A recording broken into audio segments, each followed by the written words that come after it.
để nó nữa để nó cho bé chừng có mu chuan chế oxy nè bé chúa mu nún chế nè nó nè có ai giờ nó nhang ổn tê nè bây giờ mu nún chế từ để lúc rồi phần kéo để là tụt đê phần kéo nè có ai giờ nó nhang ổn tê nè sao thì nhớ gì to thêm thì hả cầu thứ nè bây giờ mu non chế oxy mu nún chế oxy nữa nè thêm một đá đeo oxy nữa nè sao thì tia đó gì to thì tia đó sao thì tia này bé bé lăng thế này bé một bé cần cầu liêu ô bỏ con nhé xử lý sao thì tia đó cái tôm non dễ cái tôm tuần dễ oxy xử chấm non dễ này tôm tuần dễ oxy chứ sao thì tia ở ai cho nó nhanh gọi là cá để nó nhăn chứ để gạt tài thế này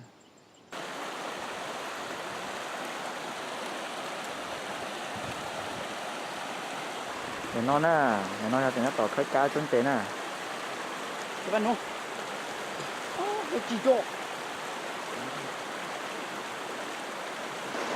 nó đó ai nó thì nó tỏ trốn chế nè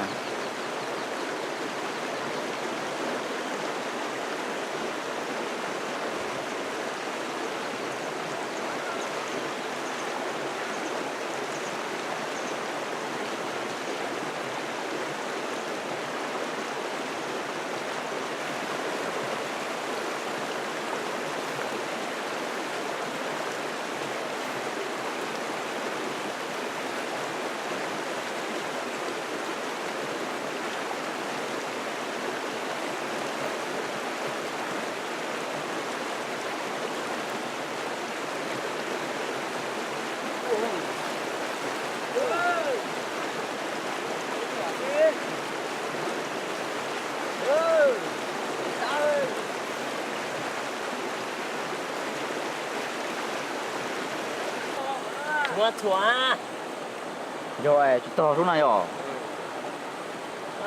vị trí nó mất thua cái nó tôi tôi thấy tụi nó nè lo cờ là tụi nó là bà móm này tụi nó nè lo tất cả đây ngon rồi lo tất cả cha lo thì phải chạy lại còn nó sẽ bà móm đó tụi nó lo tất cả cho nó chỉ nó quá là ô lo thật chiều bên tiền rồi on tiền tội của bên tiền của ta của tôi anh đã lo rồi anh nó lo rồi anh nó bên tiền rồi cái điều nó chỉ muốn chỉ lo cười nữa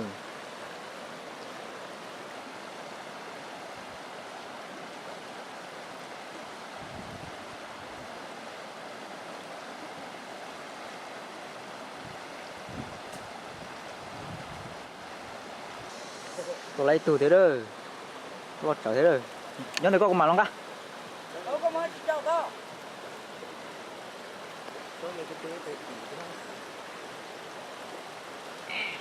trẻ đó đâu kia cả đi đi thế à rất thấp lát thì ta cũng chọn đã tới phải ai phải lá này lại cả lại hả cô lại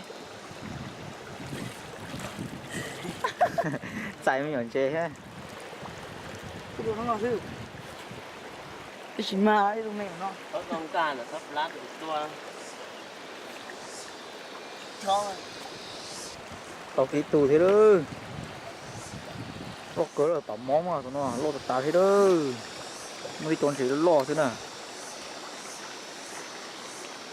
nhìn tao đã chạy đi thế sao mà anh ta lại rồi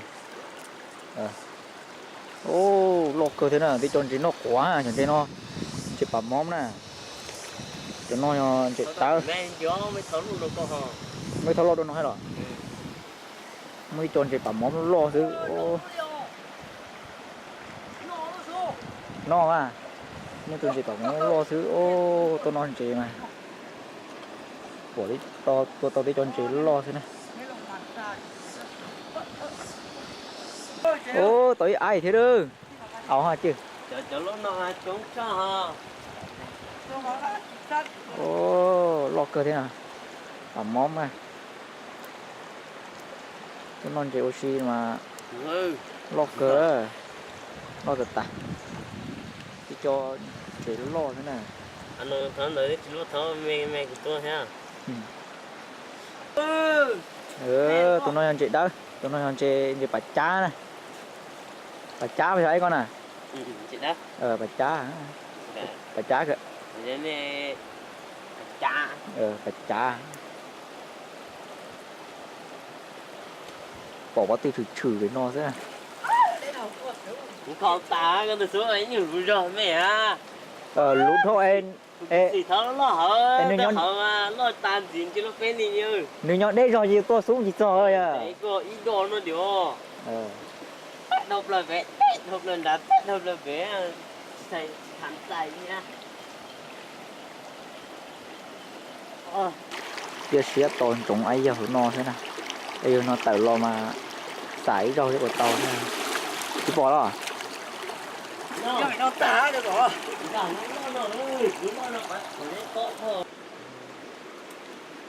nó cười thế đó no thế đó lúc trên nó tia trên nó nò này của tao nó từ mà trời trời anh ơi sao nó đá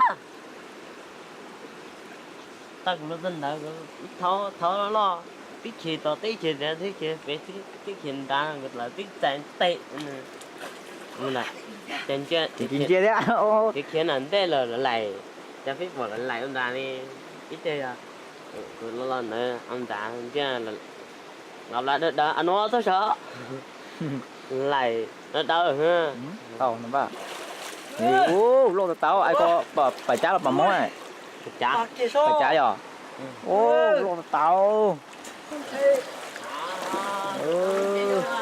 muốn chỉ sắp lỡ tụi đen nó tụi đen phần kéo nó muốn chỉ chiếu tại chỉ mà không mình chỉ cụ thì chia thế này có chỗ hôm mà bỏ lại tổng chứ tại chỉ mà chỉ có cú à tổng đu tua thế mà thích cú này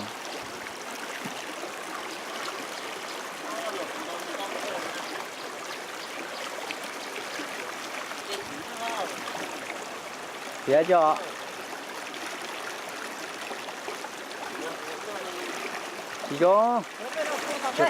chỉ có tử à tới ai đó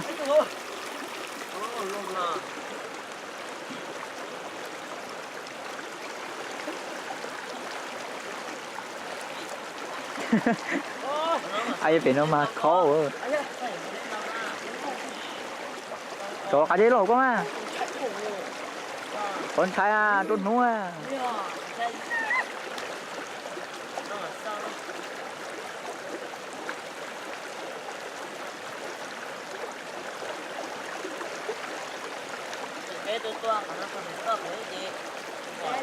ô tới ai thế luôn phải trả rồi bà móm thì nó quả này bà móm mà thì nó quả này lo cười thế này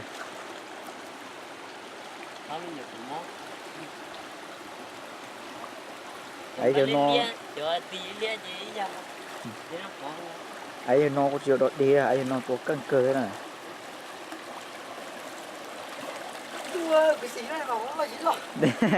đi lo ấy nó có chiều đột đi ấy nó tôn chế mà cho khỏi tôn chế mà cưng lời nữa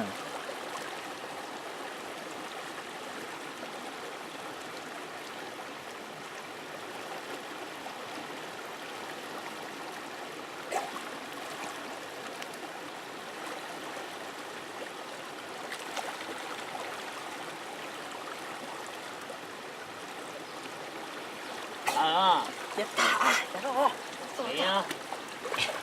bị tao tao thấp bị tao mông tại đấy khỏi để từng mà lạ đời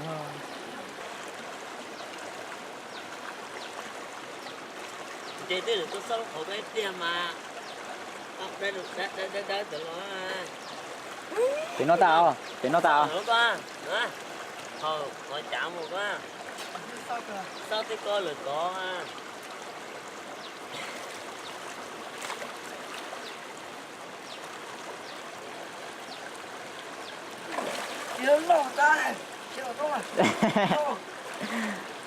Con đã có lũ đó á, lấy biết qua lẻm biết qua cho còn té cho. Còn té bên thì cho xuống còn lo bên chi á. Trúng thẳng nữa. Cả nó mà chỉ nâng chút to.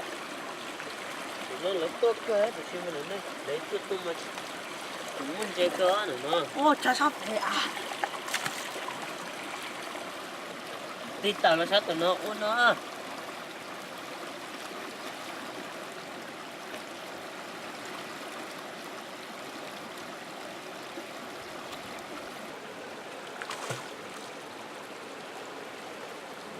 Ủa quá, bây giờ chung cho đó là của tôi. Chỉ tính tua ấy. Cho mấy thì đi đỡ nè. Chỉ muốn làm gì không coi thế mà. Thật ra chỉ biết tôi làm trong tôi tôi à.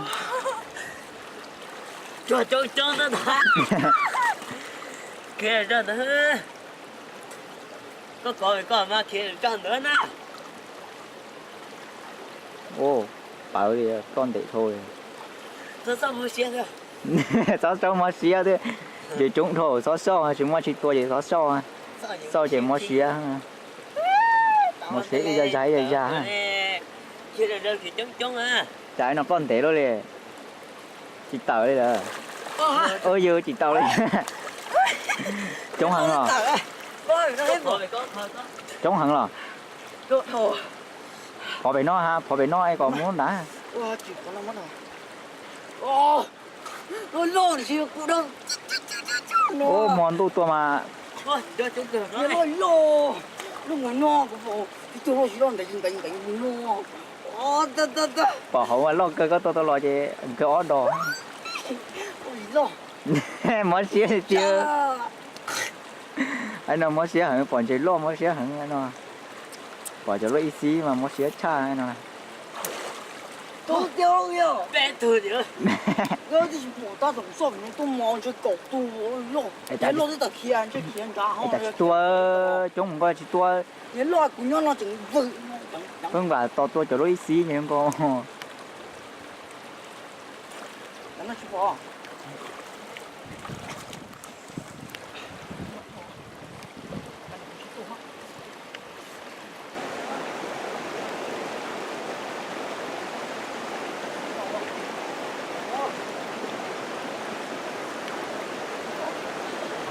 Ô đi thế luôn. Đúng rồi. Ê, sao là sao nó à, của một chỗ nó à.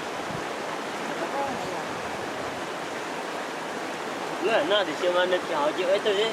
Cái thực tình hắn khá thì cứ nó lo chờ. Thì cần chỉ mỗi về hạt đấy thật sự có. Nó rồi nó khai thế rồi. Gì có nhá mình đến nó nè. Chúng ta lôi.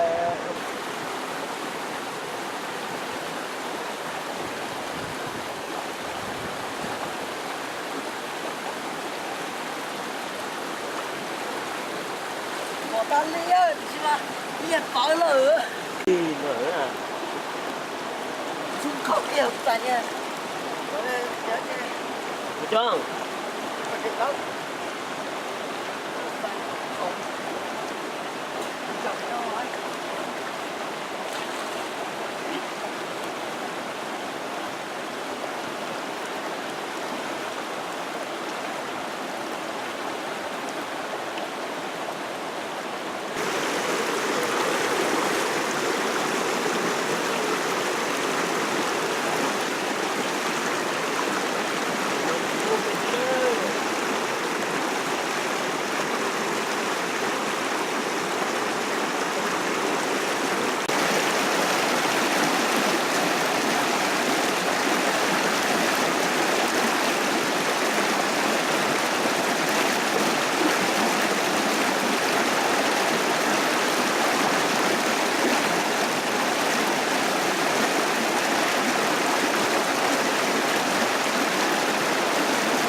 chỉ nói ra chúng ta tỏ khá một cháu nữa anh nói nè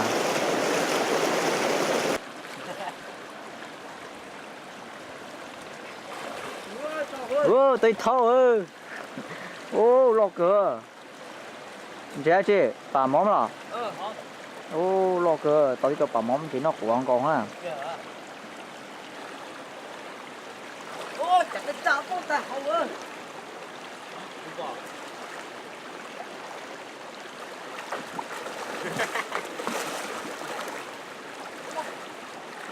tuổi đây cho con anh trên chạy đó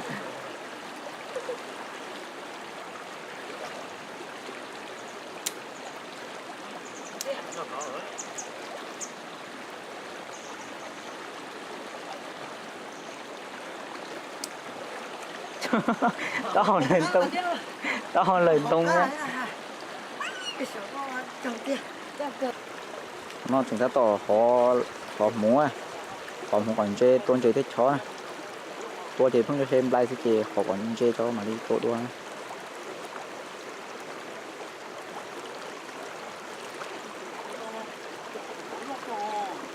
mố màn chơi ô chơi mốt tung cả khỏi chơi ô